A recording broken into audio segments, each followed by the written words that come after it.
जय माता की। आज इस वीडियो में बात करेंगे श्राद्ध पक्ष में आपको क्या करना चाहिए और किन चीज़ों को करने से बचना चाहिए। पितृ पक्ष में क्या करने से आपके पितृ आपसे प्रसन्न हो सकते हैं। आज 7 सितंबर 2025 में श्राद्ध पक्ष की शुरुआत हो चुकी है। उसके अलावा आज ही चंद्र ग्रहण भी लगेगा। आज भाद्रपद पूर्णिमा भी है। आज का चंद्र ग्रहण इसलिए भी खास माना जा रहा है क्योंकि आज इसका रंग लाल रंग का होगा, जिसे ब्लड मून भी कहते हैं। आज दोपहर 12:30 बजे से सूतक काल शुरू हो जाएगा और ये चंद्र ग्रहण रात 1:30 बजे तक रहेगा।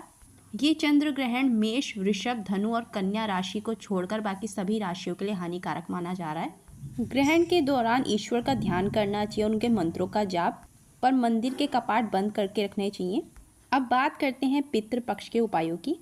अपने पितरों को प्रसन्न करने के लिए सुबह ही रोज, जब तक ये श्राद्ध पक्ष चल रहा है, जब आप सुबह की पहली रोटी बनाएं तो उन रोटियों में 3 हिस्से निकालें और दूसरी रोटी पक्षियों की और तीसरी रोटी किसी डॉग के लिए आपको निकालनी चाहिए। उसके अलावा आप पूरे दिन में जो भी खाएं या जो भी बनाएं इस श्राद्ध पक्ष में, वो सभी चीज़ें आपको दक्षिण दिशा की तरफ अपने पितरों के लिए भी रखनी चाहिए। उससे आपके पितृ प्रसन्न होते हैं। इस बीच अपने घर में सात्विक भोजन ही करना चाहिए। प्याज, लहसुन, मांस, मदिरा का सेवन नहीं करना चाहिए और घर में भी शांति का माहौल रखना चाहिए। लड़ाई झगड़े नहीं करने चाहिए। नियमित रूप से पूजा पाठ करनी चाहिए और घर की साफ़ सफाई रखनी चाहिए। और रात के समय जब सबका खाना पूरा निपट जाए उसके बाद रात के समय किचन साफ करके सोना चाहिए और झूठे बर्तन नहीं छोड़ने चाहिए। श्राद्ध पक्ष के दौरान रोज़ दोपहर को 1 लोटे में जल लेकर उसमें थोड़े काले तिल और थोड़ा मीठा मिलाकर दक्षिण दिशा की तरफ मुँह करके पितरों को जल अर्पित करना चाहिए। अगर आप ये जल अपने घर में नहीं करना चाहते हो तो जहाँ भी कहीं पीपल का पेड़ हो तो दोपहर के समय पीपल के पेड़ पे जल में काले तिल और थोड़ा मीठा डालकर पीपल के पेड़ के आगे दक्षिण दिशा की तरफ मुंह करके जल चढ़ाना चाहिए। ऐसा करने से पितृ दोष भी खत्म हो जाता है। इस बीच सबका सम्मान करना चाहिए, किसी का भी अपमान नहीं करना चाहिए और भगवद गीता का पाठ करना चाहिए। अगर आप पितृपक्ष के दौरान भगवद गीता का पाठ नियमित रूप से अपने घर में करते हो तो अगर आपके कोई ऐसे पितृ हैं जो प्रेत योनि में भटक रहे हैं अपने कर्मों की वजह से, तो भगवद गीता के पाठ करने से उन्हें मोक्ष मिल जाता है आपकी वजह से और वो आपसे प्रसन्न हो जाते हैं। ऐसा माना जाता है अगर आप पितृपक्ष के दौरान कोई भी दान करते हो तो उसका 100 गुना अधिक फल आपको मिलता है।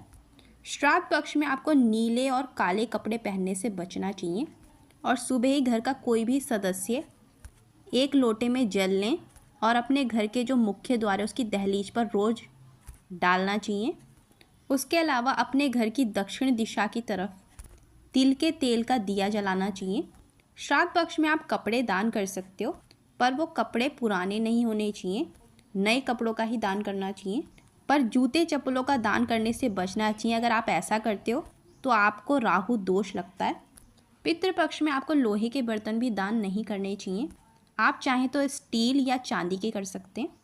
और झाड़ू दान करने से भी बचना चाहिए। यहाँ तक कि अपने घर के लिए भी झाड़ू खरीदनी नहीं चाहिए। ऐसा माना जाता है श्राद्ध पक्ष के दौरान किसी भी प्रकार की शॉपिंग करना सही नहीं होता है। अगर आप कोई नई चीज़ें खरीदते हो तो या तो वो बहुत जल्दी ख़राब हो जाती है और अगर आप कपड़े खरीदते हो तो वो बहुत जल्दी फट जाते हैं। तो इस वजह से श्राद्ध में कोई भी नई चीज़ करना या कोई भी नई चीज़ खरीदना अच्छा नहीं माना जाता है। उसके अलावा पितृपक्ष के दौरान बाल नहीं कटवाने चाहिए और ना ही दाढ़ी मूछ बनवानी चाहिए। उसके अलावा तेल का भी दान नहीं करना चाहिए। पर अपने पितरों का नाम लेकर कोई भी अनाज आप दान कर सकते हो कि अगर वो आप दान कर रहे हो तो उसका फल आपके पितरों को मिल जाए और ईश्वर अगर उनकी आत्मा को अपना नहीं रहे हैं उनके किसी बुरे कर्म की वजह से, तो आपके अच्छे कर्मों से उन्हें मोक्ष मिल जाए। ऐसी प्रार्थना उनके लिए करनी चाहिए। जो भी लोग सोना दान करना चाहते हैं वो कर सकते हैं, वो सबसे अच्छा दान माना जाता है। पर अगर आपका सामर्थ्य नहीं है उतना तो कोई ज़बरदस्ती भी नहीं होती है। अपने पितरों के लिए आप जो भी चीज़ करें किसी दबाव में आकर ना करें। ऐसा माना जाता है पितृपक्ष में या उनका जो भी श्राद्ध क्रम होता है पितरों का, अगर आप उसमें कर्जा लेकर कुछ भी काम करते हो तो उसका फल आपको वैसे भी नहीं मिलता है। तो आप अपने पितरों के लिए जो भी करें खुशी खुशी करें। गाय का घी दान करना भी अच्छा माना जाता है। पितरों का तर्पण और पिंड दान करना भी शुभ माना जाता है। आपको पितृपक्ष में नाखून भी नहीं काटने चाहिए।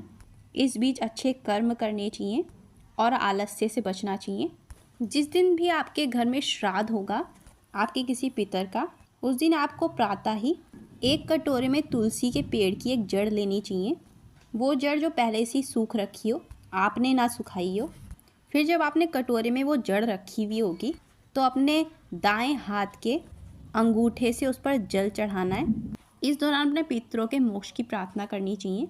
फिर जो जल होगा उसे पूरे घर में छिड़क देना चाहिए, घर के कोने कोने में। और वो जो तुलसी के पेड़ की जड़ होगी उसे अपने घर का जो तुलसी का पौधा जिसकी आप रोज़ाना पूजा करते होंगे, उस जड़ को तुलसी के पौधे में ही रख देना चाहिए। ऐसा करने से आपको पितृदोष से मुक्ति मिलेगी और आपके पितृ भी प्रसन्न रहेंगे आपसे। पितृपक्ष के दौरान रोजाना विष्णु सहस्त्र नाम का पाठ करना चाहिए नियमित रूप से। जब आप पितरों को दक्षिण दिशा की तरफ मुंह करके जल अर्पित करो, उस टाइम पे आपको ओम पितृदेवाय नमः का जाप करना चाहिए और अपनी गलतियों की क्षमा मांगनी चाहिए। काले तिलों का दान करना चाहिए। तो ये थे कुछ उपाय। अगर आपको वीडियो पसंद आई तो लाइक, शेयर और सब्सक्राइब जरूर करें।